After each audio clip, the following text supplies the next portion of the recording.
Very good morning to all my dear friends. मैं हूं Prashant Mavani. I hope you are doing good. आज 10 नवंबर 2020 है, दिन है ट्यूसडे। दिन की शुरुआत करेंगे जिमी हेंड्रिक्स के कोट के साथ, if I am free it's because I am always running. मैं आज़ाद इसीलिए हूं क्योंकि मैं हमेशा आगे बढ़ते रहता हूं। इसी के साथ आज हमारे टेबल के ऊपर हैं 5 इंपॉर्टेंट टॉपिक्स। सबसे पहला टॉपिक फायरवर्क्स यानी कि पटाखों के साथ जुड़ा हुआ है। Second one is about India's foreign policy and Joe Biden. Cost of clearing the air, ये भी एयर पोल्यूशन के साथ जुड़ा हुआ है। वियतनाम और बांग्लादेश से हमारा देश क्या सीख सकता है, द वो विद इन, ये इथियोपिया के साथ जुड़ा हुआ टॉपिक है। और कुछ न्यूज़ आइटम्स भी हैं। डियर फ्रेंड्स, हमारे सभी स्मार्ट कोर्सेज के ऊपर बिग दिवाली सेल चल रहा है, जिसमें आपको हमारे सभी स्मार्ट कोर्सेज के ऊपर फ्लैट 50% डिस्काउंट तो मिलेगा ही। ऊपर से जब आप दिवाली 10 का इस्तेमाल करेंगे इस कोड का, तो आपको एक्स्ट्रा 10% मिलेगा। This is the biggest sale of this year. Make the most out of it. 17 नवंबर इसकी लास्ट डेट है। ज़्यादा जानकारी के लिए डाउनलोड करें हमारा mobile application. No fireworks, right. अगर आप दिल्ली एनसीआर रीजन में रहते हैं या फिर उन बड़े शहरों में रहते हैं जहां पर नवंबर 2019 को, लास्ट ईयर, नवंबर की एयर क्वालिटी या फिर एयर क्वालिटी जो है ये पुअर और वर्स कैटेगरी में रही, अगर बहुत वहाँ पर प्रदूषण था लास्ट ईयर आपके शहर में, तो एनजीटी ने एक प्रोहिबिशन लगा दिया है कि आप पटाखे जो हैं वो नहीं फोड़ सकते। आप you can not have fire crackers. Okay, तो ये डिसीजन लिया है एनजीटी ने। अब एनजीटी का इंटेंशन जो है वो गलत बिल्कुल नहीं है, एक बहुत ही अच्छा इंटेंशन है। लेकिन प्रश्न ये है कि क्या इस प्रोहिबिशन का पालन होगा। लास्ट ईयर सुप्रीम कोर्ट ने भी एक रिस्ट्रिक्शन लगाया था, लेकिन उसका उल्लंघन हुआ। मीन्स किसी ने भी उसको, सुप्रीम कोर्ट के आदेश के बारे में सोचा नहीं। और नेक्स्ट डे न्यूज़पेपर्स जो हैं उसमें आया कि कितने सारे पटाखे, और वो उसका कुछ नहीं हुआ। आई थिंक इस साल भी शायद ऐसा ही होगा। वे सारे शहर या फिर टाउन्स जहां पर नवंबर 2019 के महीने की एयर क्वालिटी मॉडरेट या फिर अच्छी थी, तो वहां पर ग्रीन क्रैकर्स की परमिशन दी है एनजीटी ने। The NGT took note that Odisha, Rajasthan, Sikkim, Chandigarh, Delhi Pollution Control Committee and Kolkata High Court had already responded to deteriorating environmental conditions by banning firecrackers this year. इस साल ये सारे अलग अलग राज्यों ने, ओडिशा, राजस्थान, सिक्किम, चंडीगढ़, फिर दिल्ली, फिर कलकत्ता हाई कोर्ट ने भी ये डिसीजन लिया है कि इस साल फायर क्रैकर्स जो है उसके ऊपर बैन लगाया जाएगा। सबसे बड़ा चिंता का विषय ये होगा कि फायर वर्क्स इंडस्ट्री जो है, पटाखे बनाने वाली कंपनीज, फैक्ट्रीज, इस क्षेत्र के साथ जुड़े हुए लोग जो हैं, उनकी मदद तो सरकार को करनी पड़ेगी, क्योंकि उनका तो बहुत बड़ा नुकसान हो जाएगा। नेशनल क्लीन एयर प्रोग्राम भी चल रहा है हमारे देश में, और इसका लक्ष्य ये है, पे अटेंशन हियर, ये एक इम्पोर्टेंट चीज़ है।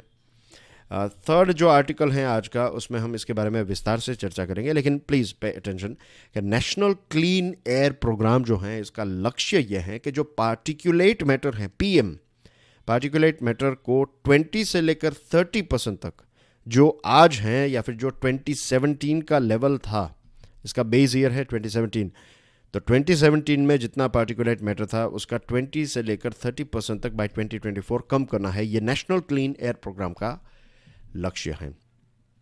अगर हम दिल्ली एनसीआर की बात करें, तो दिल्ली एनसीआर में देखिए, बिकॉज ऑफ कोविड-19 और लॉकडाउन की वजह से मुझे ये लग रहा है कि 365 डेज़ में से 148 डेज़ ऐसे रहे जब एयर क्वालिटी जो है वो सीवियर कैटेगरी में या फिर एक पुअर कैटेगरी में रही। इससे पहले का जो साल था, ड्यूरिंग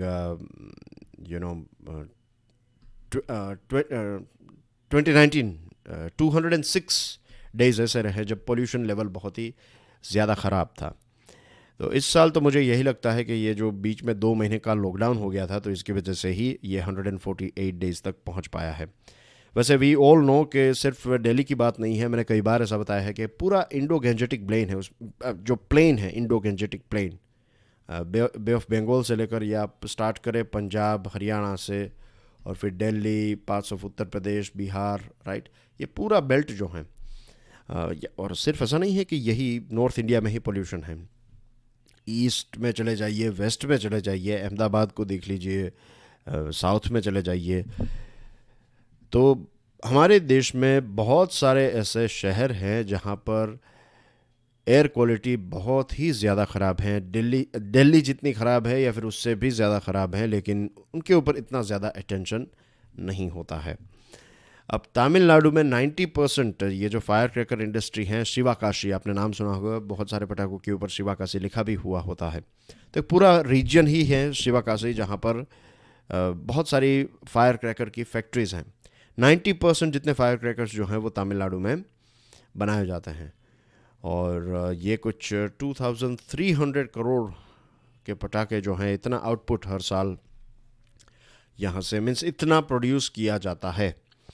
अब बहुत सारे शहरों में अगर बैन लगाया जाएगा तो फिर, और ऊपर से कोविड-19 लॉकडाउन, इकोनॉमिकली भी लोग इतने ज़्यादा पैसे खर्च नहीं कर रहे हैं। तो जैसे मैंने इससे पहले आपको बताया कि we have to support, the government has to support firecracker industry, के पटाखे बनाने वाली कंपनीज और उनमें काम करने वाले लोग जो हैं, उनकी दिवाली के बारे में भी सरकार को सोचना चाहिए और एक ट्रांसपेरेंट कॉम्पनसेशन स्कीम होनी चाहिए। और इसी के साथ साथ ये शिवाकाशी रीजन जो है ये थरोली फायर क्रैकर्स के ऊपर ही डिपेंडेंट है, तो इसको भी थोड़ा डाइवर्सिफाई करने की आवश्यकता है। क्योंकि जैसे जितनी भी ऐसी पॉल्यूटिंग इंडस्ट्रीज़ हैं, जितनी भी ऐसी पॉल्यूटिंग चीज़ें हैं, वो फ्यूचर में या तो ग्रीन हो जाए, टेक्नोलॉजिकल इनोवेशन आए कि ये ग्रीन क्रैकर्स हो जाए। आई थिंक मिलते भी हैं, I am not sure about it, लेकिन ग्रीन क्रैकर्स के बारे में सुना तो है कि अवेलेबल है, ये पोल्यूशन कम करते हैं, लेकिन 100% लेट्स से पोल्यूशन फ्री, लेकिन व्हाट वी से is just air pollution, isn't it? Sound pollution का क्या करेंगे आप? Right, sound pollution is also a thing, लेकिन ये साउंड पोल्यूशन एक ऐसा टॉपिक है जो भारत में इतना ज़्यादा सीरियसली नहीं लिया जाता है। अगर आप हमारे, मीन्स मुझे क्या बताने की आवश्यकता है, शहरों में या फिर हर जगह पर हम देखते हैं हमारे शहरों में हॉन्किंग यानी कि हॉर्न बजाना जो है, दैट्स ए लाइक एक आदत ही है, कुछ नहीं है तो भी हॉर्न बजाते हैं। तो ये कंटिन्यूस साउंड पोल्यूशन जो है उसकी भी एक इम्पैक्ट होती है हमारे परफॉर्मेंस, हमारे माइंड के ऊपर, लेकिन उसको इतना ज़्यादा हम सीरियसली नहीं लेते हैं, which is a sad thing of course. I am sure भविष्य में एक ऐसा भी वक्त आएगा जब हम साउंड पोल्यूशन के ख़िलाफ़ भी कोई हमारे देश में एक प्रकार की मुहिम होगी, या फिर इसको भी सीरियसली हम कंसिडर करेंगे। आज का लेक्चर के पीडीएफ को डाउनलोड करने के लिए check out my Telegram channel, you can follow me on Facebook as well. अगर वीडियो पसंद आता है then hit the like button, lecture को दूसरे स्टूडेंट्स के साथ शेयर ज़रूर करें, and don't forget to subscribe to our YouTube channel.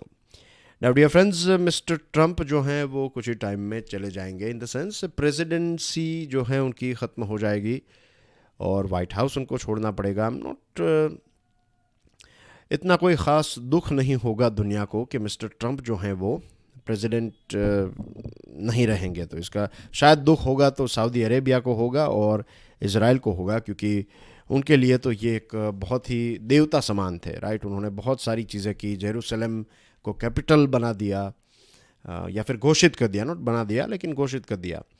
तो ऐसे कुछ डिसीजंस उन्होंने लिए, और ईरान को वो इतनी नफ़रत करते थे, इतना तो इज़राइल और सऊदी अरेबिया भी नहीं करते थे। And I am sure Bharat भी मिस्टर ट्रंप को इतना कोई ख़ास मिस नहीं करेगा, क्योंकि मिस्टर ट्रंप का कल भी हम बात कर रहे थे, इज़न्ट, काम करने का तरीका जो है वो थोड़ा बहुत ही अलग था। अलग means I would also say कि बहुत ही ख़राब था।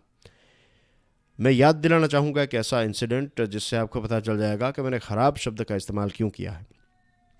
याद है जब ये हाइड्रोक्सीक्लोरोक्वाइन, ये जो एक दवाई है मलेरिया के लिए, इसको यूज़ किया जाता है, इज़न्ट।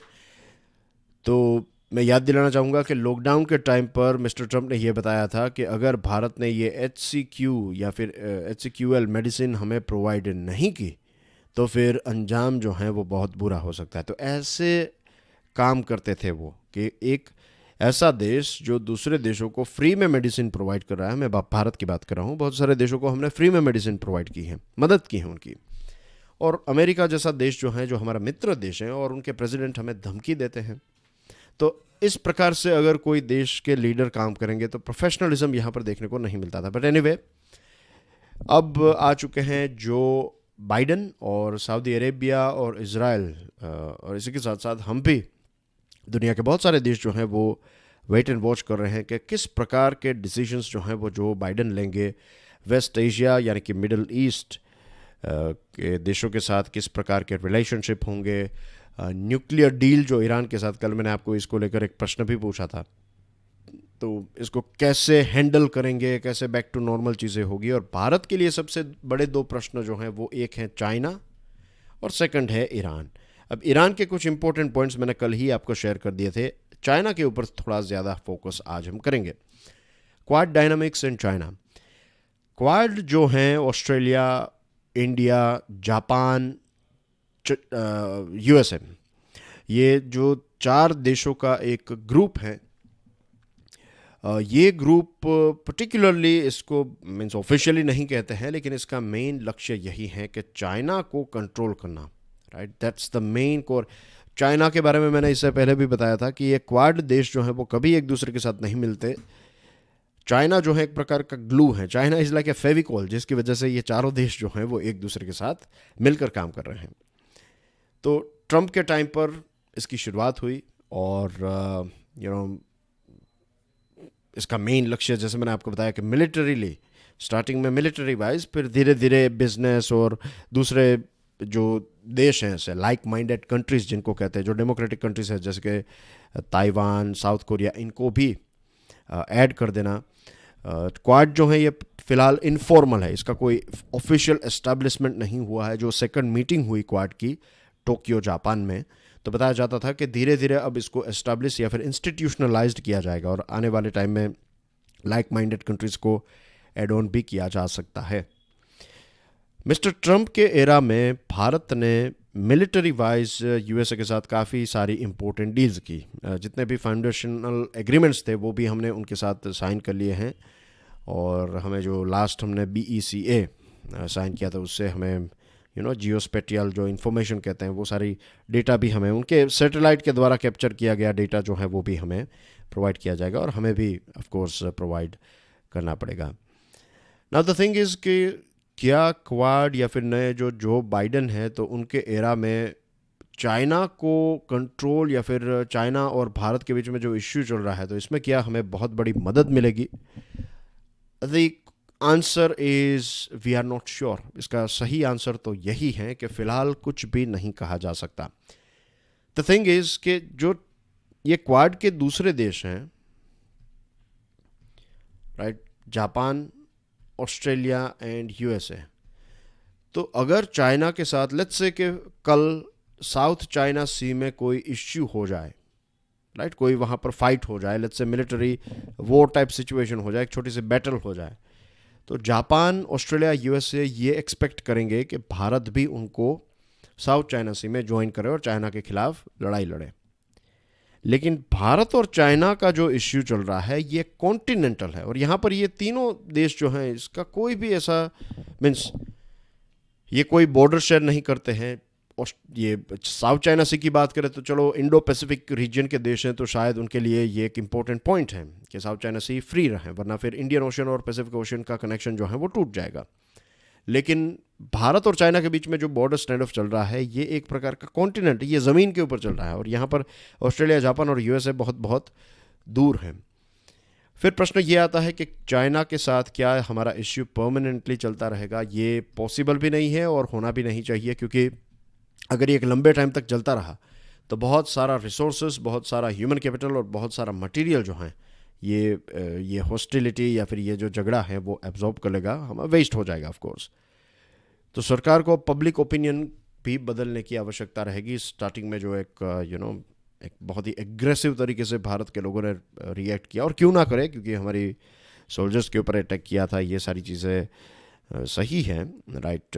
ऐसे इमोशंस जो हैं वो गलत बिल्कुल नहीं हैं, मैं मानता हूँ, राइट। इमोशन की भी एक अलग ही ताकत होती है, तो yes it's okay, it's fine. लेकिन अब हमें कैसे ये हॉस्टिलिटी जो हैं वो ख़त्म हो जाए, और इसमें ख़त्म होने का मतलब ये बिल्कुल नहीं है कि हम झुक जाएं और उनकी कंडीशंस को मान लें, नो।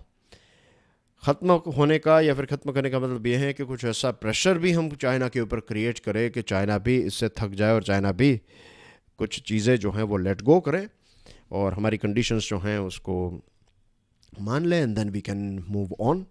रही बात ईरान की, तो एज वी नो कि उन्होंने प्रॉमिस तो की है कि ईरान के साथ जो न्यूक्लियर डील है उसको बैक टू नॉर्मल कर देंगे, और ईरान के साथ रिलेशनशिप डेवलप करना इतना इजी नहीं रहेगा। ईरान भी वेट एंड वॉच करेगा, और अभी थोड़ा वक्त है, अभी ऐसे एनालिसिस मिलते रहेंगे हमें। लेकिन मुझे लगता है कि भारत जो है उसके लिए ये एक अच्छी बात होगी, क्योंकि भारत अब ईरान का ऑयल भी ख़रीद पाएगा, हमारी दवाइयाँ और ये सारी चीज़ें हम बेच पाएंगे। अभी कुछ दिनों पहले ही डेली फाइनेंशियल न्यूज़ एनालिसिस में हम बात कर रहे थे कि कैसे बासमती राइस जो हैं वो भारत ईरान को बेचने वाला है, और हमारे जो ऑयल के या फिर दूसरे जो इंफ्रास्ट्रक्चर के प्रोजेक्ट्स हैं उसमें भी हम वहाँ पर इन्वेस्ट कर पाएंगे।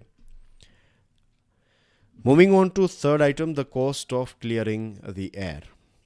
फाइनेंस मिनिस्टर निर्मला सीतारमन जी ने फरवरी 2020 में एक अनाउंसमेंट किया। अनाउंसमेंट ये था कि 4,400 करोड़ का एक पैकेज दिया जाएगा फॉर 1 ईयर 2020-2021, और इसमें हमारे देश के 102 जो ऐसे शहर हैं जहां पर एयर पोल्यूशन ज़्यादा है, तो उनको टैकल करने के लिए इन पैसों का इस्तेमाल किया जाएगा। जैसा मैंने आपको बताया ये NCAP के बारे में, राइट, तो 20 से 30% जो 2017 का लेवल था, ये एक बेस ईयर रखा है, तो 2024 तक ये नेशनल क्लीन एयर प्रोग्राम यानी कि NCAP के टारगेट्स को अचीव करना है। नाउ द थिंग इज़ कि ये जो पैसे हैं क्या इनका सही उपयोग या फिर थरो उपयोग हो रहा है। देखिए, ये आज तक का सबसे बड़ा ऐसा एलोकेशन है एयर पोल्यूशन को कंट्रोल करने के लिए, लेकिन ये जो पैसे हैं इसमें से लगभग 50% जितने पैसे जो हैं वो 15 स्टेट्स को दिए गए हैं और 42 सिटीज़ को दिए गए हैं। बाकी के जो शहर हैं या फिर स्टेट्स हैं उनको जनवरी में ये पैसे दिए जाएंगे बेस्ड ऑन देयर परफॉर्मेंस। अब परफॉर्मेंस आप कैसे नापेंगे? हमारे देश में हर जगह पर, हर एक शहर में एयर क्वालिटी मॉनिटरिंग जो एक डिवाइसेस होते हैं वो नहीं है, वो फैसिलिटी नहीं है। कई जगह पर हैं तो वो अप टू डेट नहीं है। Carbon copy and respire living sciences के रिपोर्ट के या फिर इस एजेंसी ने जो एनालिसिस किया है उसके मुताबिक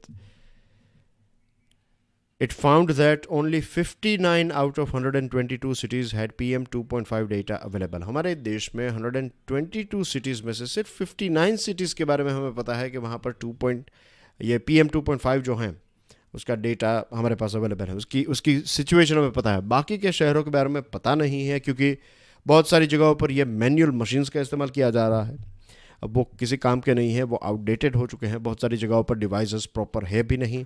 बहुत सारी जगहों पर प्राइवेट एजेंसीज जो हैं वो डेटा निकालती हैं। तो ये इश्यू हैं। तो सबसे पहले तो जैसे मैंने कई बार आपको बताया है और हम जानते हैं कि अगर किसी प्रॉब्लम को सॉल्व करना है तो पहले तो आपको ये पता होना चाहिए कि प्रॉब्लम एक्चुअली है क्या। तो यहाँ पर सबसे बड़ा प्रॉब्लम है डेटा, कि अगर आपको पता ही नहीं है कि आपके शहर में किस प्रकार के पोल्यूटेंट्स आपकी एयर में आपको मिलते हैं, तब तक आप कितने भी पैसे क्यों ना इसके लिए अलॉट कर दे, क्या आप इसको रोक पाएंगे? और पैसों से सब कुछ होता भी नहीं है। For example, ministry of agriculture जो है इसने 600 करोड़ रुपए यूज़ किए, 2 सालों में 600 करोड़ रुपए खर्च किए। पंजाब और हरियाणा के जो किसान हैं उनको इक्विपमेंट और सारी चीज़ें प्रोवाइड की गई ताकि वो स्टबल बर्निंग ना करें। लेकिन इस साल फिर से हमने देखा कि उन्होंने स्टबल बर्निंग की है और बहुत सारे एरिया में बहुत ज़्यादा की है। कुछ ऐसे लकी डेज होते हैं जब हवाएं अच्छी होती हैं, तब हमारे कुछ शहरों में एयर क्वालिटी अच्छी होती है। तो it's all on dependent on the mercy of favourable meteorology, right. कि अगर एयर वेयर चल रही है तो फिर पोल्यूशन चला जाएगा आपके शहर से, फ्रेश एयर आएगी। वरना तो पोल्यूशन जो है ये एक बहुत बड़ा इश्यू है हमारे देश में, और इसकी वजह से कितने सारे लोग बीमार होते हैं, कितने परिवार जो हैं वो कर्ज में डूब जाते हैं। Lung disease and so many other things are going on. तो ये एक ऐसी चीज़ है जिसको सीरियसली हमें इम्प्लीमेंट करना चाहिए। फिर बात करें lessons from Vietnam and Bangladesh के बारे में। वियतनाम और बांग्लादेश जो हैं वो काफ़ी तरक्की कर रहे हैं। छोटे छोटे देश हैं लेकिन तरक्की उनकी काफ़ी इम्प्रेसिव है। ये आर्टिकल लिखा है अजय श्रीवास्तवा साहब ने। ये इंडियन ट्रेड सर्विस के ऑफिसर हैं। और देखिए कि बांग्लादेश जो है चाइना के बाद सेकंड नंबर पर, कपड़ों के एक्सपोर्ट्स की बात करें तो सेकंड नंबर पर दुनिया में है बांग्लादेश। और वियतनाम का एक्सपोर्ट जो है पिछले 8 सालों में 240% ज़्यादा इंक्रीज़ हुआ। आपके देश, आपकी स्क्रीन के ऊपर दोनों देश हैं। एक है Bangladesh, as you can see here, तो गंगा का जो मुख है, माउथ्स ऑफ गैंजीज या फिर गंगा, ये यहाँ पर हैं। बांग्लादेश के बारे में तो मुझे ज़्यादा बताने की आवश्यकता नहीं है, क्योंकि आप जानते ही होंगे बहुत सारी चीज़ें इसके बारे में। वियतनाम शायद एक ऐसा देश है जिसके बारे में कम स्टूडेंट जानते हो। तो साउथ चाइना सी के साथ अपनी बॉर्डर शेयर करता है वियतनाम। यहाँ पर आपको गल्फ ऑफ थाईलैंड देखने को मिलता है, यहाँ पर गल्फ ऑफ टोंगिन देखने को मिलता है, टोंकिन। फिर हो ची मिन इसका एक बड़ा शहर है, हनोई इसका कैपिटल है, और यहाँ पर भी एक इम्पोर्टेंट नदी है। ये नदी जो है वो बहुत सारे देशों से पास होकर तिब्बत में ये पैदा होती है, और फाइनली इसका जो मुख है वो यहाँ पर है। इसका नाम है मेकोंग, राइट, मेकोंग डेल्टा है ये, और मेकोंग नदी यहाँ पर है। तो ये कुछ बेसिक चीज़ें थी इन दोनों देशों के साथ जुड़ी हुई। आसियान के दूसरे देश जैसे कि थाईलैंड, लाओस, और यहाँ से चाइना के साथ भी अपनी बॉर्डर शेयर करता है, तो दूर ये सारा क्षेत्र ये बेसिकली यहाँ पर है, राइट। ओके, ये region, sorry, this one. Okay, अब ये दोनों देशों ने इतना बड़ा अचीवमेंट कैसे, इतना बड़ा फिगर जो है वो, या फिर सक्सेस जो है वो कैसे अचीव किया। वियतनाम की बात करें तो वियतनाम जो है ये बहुत सारे देशों के साथ, जनरली सभी देशों के साथ एक फ्री ट्रेड एग्रीमेंट लेकर चलता है। USA, EU, China, Japan, South Korea, Bharat, इन सारे देशों के साथ एक एफटीए है, यानी कि free trade agreement. Free trade agreement में क्या ऐसा होता है कि फ्री में सामान मिलेगा? नो। फ्री ट्रेड एग्रीमेंट में ये होता है कि जो इंपोर्ट ड्यूटी लगाई जाती है,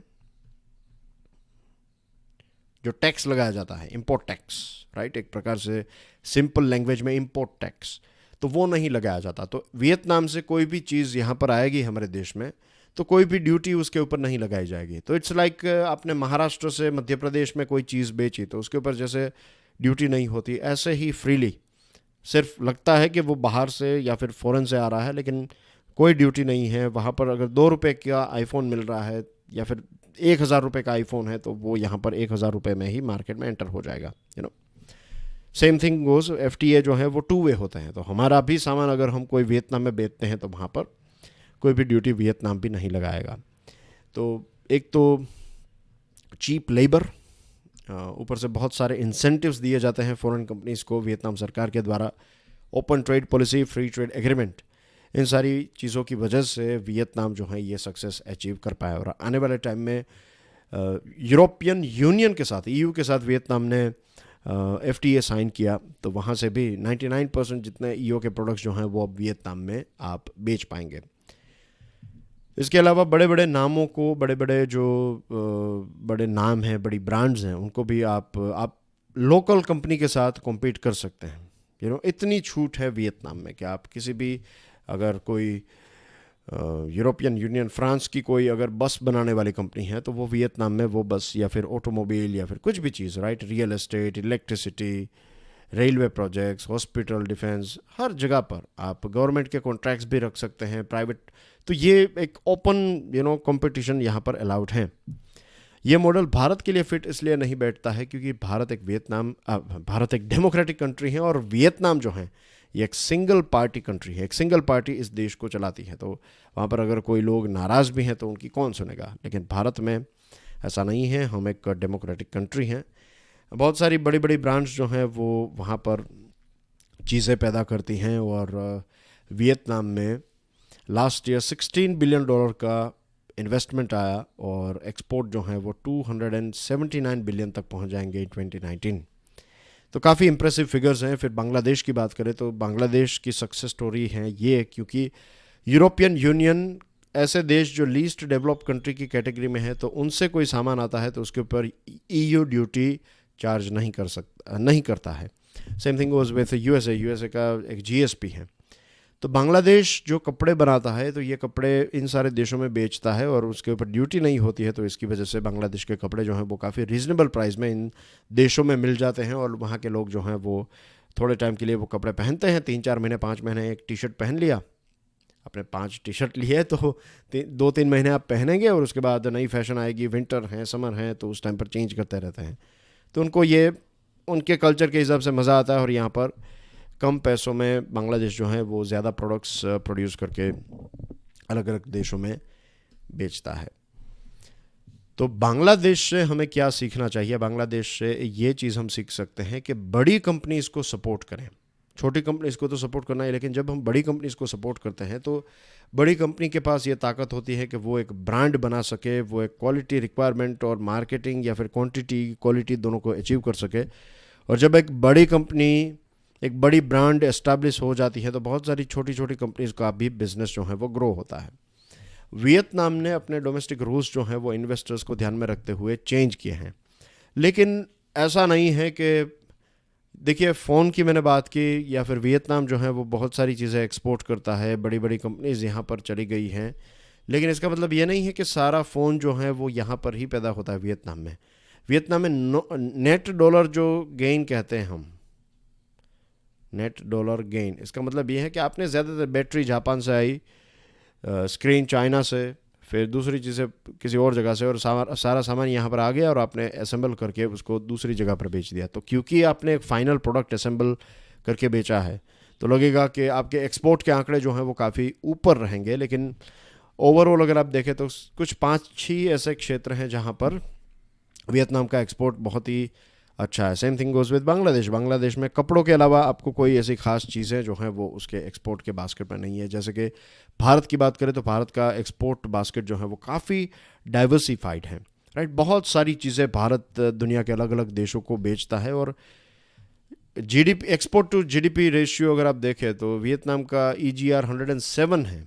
इसका मतलब ये है कि ये देश बहुत ज़्यादा एक्सपोर्ट्स के ऊपर डिपेंडेंट है। तो दुनिया में अगर कोई हलचल होती है, ग्लोबल इकोनॉमिक अनसर्टेनिटी आती है, तो ऐसे देश जो हैं वो बहुत ज़्यादा अफेक्ट होते हैं। USA का EGR देखिए 11.7 है, जापान का 18.5, इंडिया का 18.7, चाइना का 18.4। तो ये सारे देश ऐसे हैं जिनका एक्सपोर्ट का बास्केट काफ़ी डाइवर्सिफाइड है, काफ़ी वाइड है, और इतना सारा फ्री ट्रेड एग्रीमेंट से आपको एक फटाफट पिकअप तो मिल जाएगा, लेकिन जब फॉरेन की कंपनीज, एस्टेब्लिश्ड कंपनीज आपके देश में आएगी तो ज़्यादातर ये हो जाएगा कि आपके बिजनेस बंद होंगे, और फ्यूचर में ऐसी सिचुएशन होगी कि आपके एंटरप्रेन्योर्स जो हैं वो भी किसी और की कंपनी में काम कर रहे होंगे। ऐसा हर बार नहीं होता है, कंपटीशन से अच्छी बात भी होती है, लेकिन इसका एक खतरा तो ये है। तो भारत मानता है ऑर्गेनिक इकोनॉमिक ग्रोथ में कि इनोवेशन से, कॉम्पिटिटिवनेस से एक्सपोर्ट्स और चीज़ें आगे बढ़ें, और धीरे धीरे करके रिफॉर्म्स करते जाएं, कॉस्ट ऑफ बिजनेस को डाउन करते जाएं और आगे बढ़ते जाएं। व्हाट वी से, स्लो एंड स्टडी, ये भारत की एक पॉलिसी। लेकिन यस, बांग्लादेश और वियतनाम से बहुत सारी चीज़ें ऐसी हैं जो हम सीख सकते हैं। आपकी स्क्रीन के ऊपर जो तस्वीर है, इनका नाम है एबी अहमद।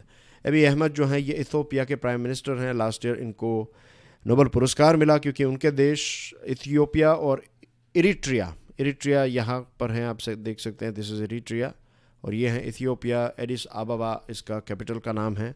यहाँ पर है जिबूटी, यहाँ पर है सोमालिया, यहाँ पर गल्फ ऑफ एडन, ये बाबल मंदेब, और यहाँ से बाहर निकले तो अरेबियन सी में आप पहुँच जाएंगे। तो ये जो मिस्टर एबी हैं, अब एबी न्यूज़ में इसलिए हैं क्योंकि वहाँ पर मुझे सबसे इम्पोर्टेंट जो बात आपको बतानी है वो ये है कि वहाँ पर, यानी कि इथियोपिया में एथनिसिटी, अलग अलग, जैसे हमारे यहाँ पर कास्ट सिस्टम है, वहाँ पर एथनिक ग्रुप्स हैं ऐसे। तो एक तिग्रे नाम का एथनिक ग्रुप है, तिग्रायान जो है वो उनकी टोटल पॉपुलेशन की 6% है, लेकिन पॉलिटिकली और काफ़ी स्ट्रॉन्ग है।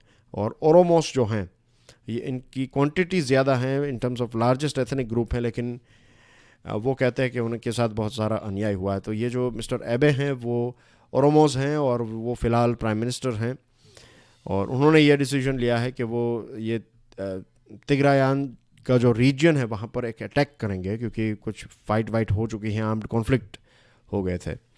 तो ये इसका सॉल्यूशन नहीं है। इसका सॉल्यूशन बस यही है कि टेबल के ऊपर सारी डिस्कशन हो और सॉल्यूशन निकाला जाए। The reason I am mentioning this thing is क्योंकि यूपीएससी में कई बार ऐसे प्रश्न पूछे जाते हैं कि मावरी जो हैं वो किस रीजन के हैं, तो न्यूजीलैंड के हैं, तो आपको ऐसी अलग अलग न्यूज़ में रही पूरे साल में, जब न्यूज़ में ऐसी कोई एथनिक कम्युनिटी होती हैं तो उनके ऊपर से प्रश्न पूछे, तो आपको ये याद रखना है कि ओरोमोस और तिग्रायान जो हैं ये इथियोपिया के साथ जुड़े हुए 2 एथनिक ग्रुप हैं। ओके, यही मोस्ट इम्पोर्टेंट चीज़ थी। और ये रही कुछ news items dear friends. PDF को डाउनलोड करने के बाद इसको देख लीजिएगा। Make the most out of big Diwali sale. I will see you soon with English version और उसके बाद the daily financial news analysis. Till then enjoy your studies. जय हिंद।